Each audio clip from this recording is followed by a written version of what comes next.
Hello, it's me, Minecraft Steve, and welcome to another episode of Ethan Klein's Content Nuke being dissected, quickly and succinctly, on specific points that he tried to make within it. So this time we're going to be going over Ethan Klein's incredibly compelling evidence that he was pro-Palestine, which he mentioned in the video. As you saw in the previous video, Ethan Klein was very much against a blockade against Israel and its allies in order to stop shipping that was associated with them and put pressure on them to force them to stop doing genocide. In the rest of his video, he also revealed that he is vehemently against pretty much every single resistance action against Israel. He very clearly believes that it's wrong for anyone to militarily fight back against Israel in any context, whether they are Palestinian or some other country standing up for Palestinians. But there was one thing that he seemed to endorse, and that was charity.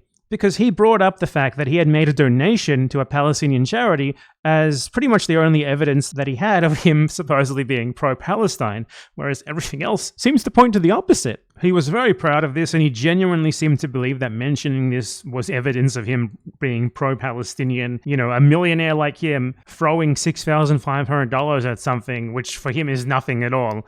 We're supposed to just believe that's a huge deal that proves his goodness in spite of all of the Zionist propaganda that he's doing. And I think probably the best part about this is that he says it immediately after he frames like Zionist fears and painting of Palestinians as a like evil demographic threat in their own homeland. He does that, and then he immediately moves on to talking about how pro-Palestinian he is. It's absolutely crazy. Israel as a Jewish state, and considering the historical context of Jews being pogromed from Arab countries, is it really that crazy for them to not feel safe as an ethnic minority? Is it really crazy for us to keep out our genocided colonized victims? And then he moves so fluidly from this into just framing himself as a Palestinian ally because he made a donation.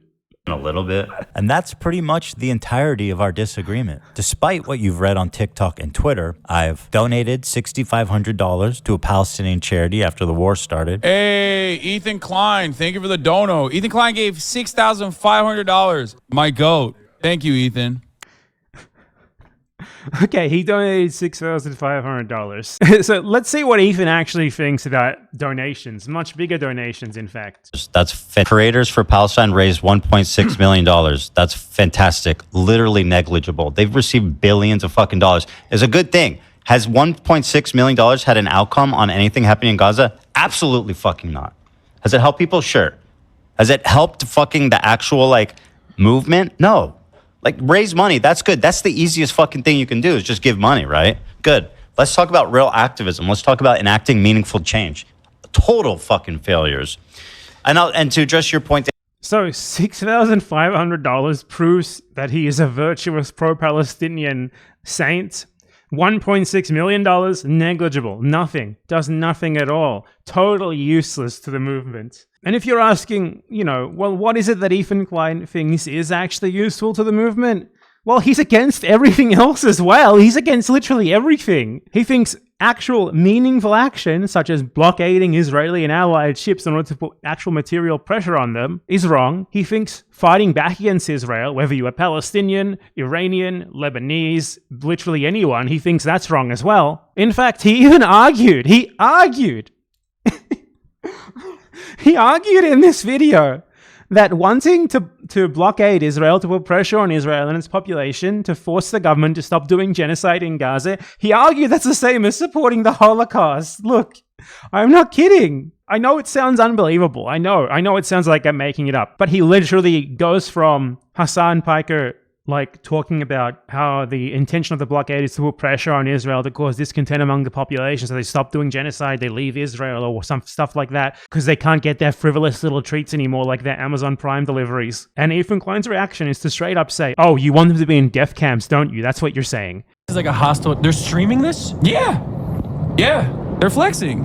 What? And they're coming in hot with guns. Yeah, but you have to understand, this is a deterrence. Israeli society is going to start getting upset. They're going to be like, I can't get my treats. I can't get my Amazon Prime deliveries. What the fuck is going on? I hate this. Israel sucks. I'm leaving Israel. That's the goal. I find it disturbing that Hassan thinks that a slowdown of imports is going to cause Jews to flee Israel. He says Jews. He's so excited to say the word Jews every time. 80% of Israelis were born there and do not have citizenship anywhere else. So Want them to go, Hassan, back to Poland or back? He flashed the picture of the fucking Auschwitz death camp. Like, so donations don't count. Donations aren't real activism. That's not effective. That doesn't help the movement. Also, you can't do a blockade against a country actively doing genocide because that might cause some of the people there to want to immigrate when they can't get their treats anymore, and that's tantamount to the Holocaust. Also, he's against literally any military action or resistance against Israel, no matter what, no matter who. He's just against all of it. Let's take a look at what Ethan and Hila Klein, his terrorist wife, think about protests for Palestine, like just normal protests, nothing else. Like, literally not donating, not actually fighting back against Israeli genocide, not blockading Israeli ships so they can't get their Amazon Prime deliveries because, that would be the Holocaust.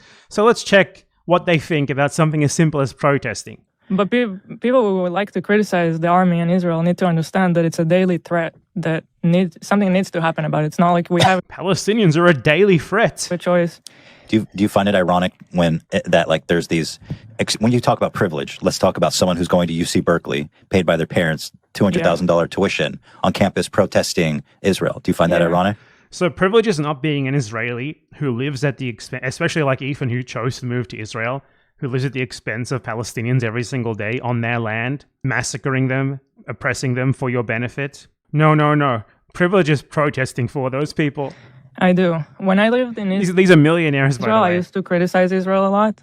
Yeah, me too, as an actually. Israeli. Yeah. As an the army. Israeli. Only the people who benefit from the settler colonial project are allowed to criticize. I'm sorry for interjecting so much. It's just so bad.